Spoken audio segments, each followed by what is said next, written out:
programa ay rated SPG.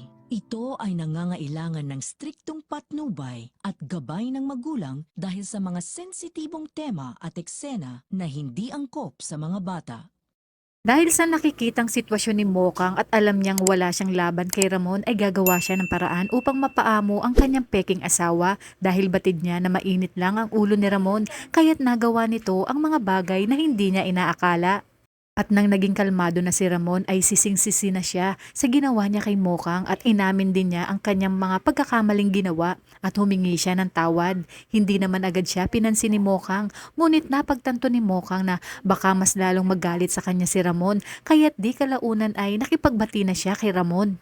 Ito na rin sinabi ni Mokang kay Ramon ang nangyari sa kanya sa Quiapo kung saan pinagtangkaan siyang nakawan kaya't natagalan umano siya sa pag-uwi. Giit pa ni Mokang na wala siyang alam sa ginawa ni Edwin at kung hindi pa sinabi ni Ramon ay hindi pa niya malalaman kung kaya't napagtanto ni Ramon na wala talagang isinumbong si Edwin kay Mokang. Nagpadala lang siya sa kanyang galit at bugso ng damdamin kaya't nasira ang tiwala ni Monique sa kanya. Pinagtapat na nga rin ni Mokang na kapalit ng kanyang pagpapakasal kay Ramon ay sinaktan niya ang kaisa-isang lalaking kanyang minahal dahil wala na nga siyang pamimilian at yun ang napagkasunduan nila. Dahil umano sa ginawa ng lalaking pinakamamahal niya ay nakakulong na ito ngayon para lang sana siya ay matulungan ngunit huli na umano ang lahat. Tinanong naman ni Ramon kung sino ang tinutukoy ni Mokang ngunit hindi nagsabi ng pangalan si Mokang dahil batid niyang baka ipahanap ni Ramon si Tanggol sa kulungan at baka ipapatay pa.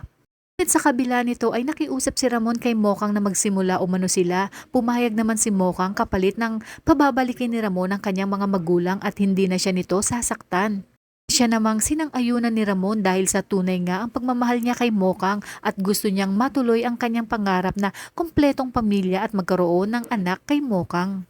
Wala namang kaalam-alam si Mokang na inutusan na pala ni Ramon si Severino na pumunta sa Quiapo at alamin kung sino ba ang tinutukoy ni Mokang at dito na nga nagulat si Ramon sa tinawag ni Severino dahil Tanggol umano ang pangalan ng lalaking tinutukoy ni Mokang at kasalukuyang nakakulong sa koreksyonal.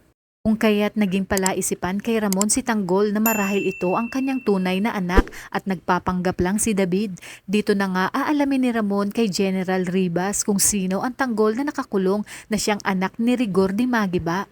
Kaya kung bago ka pa lang sa aking channel ay mag-subscribe ka na at i-click mo na rin ang bell icon para updated ka sa pinakahuling kaganapan sa paborito mong teleserye, ang FPJ's Batang Quiapo. Hanggang sa muli, salamat!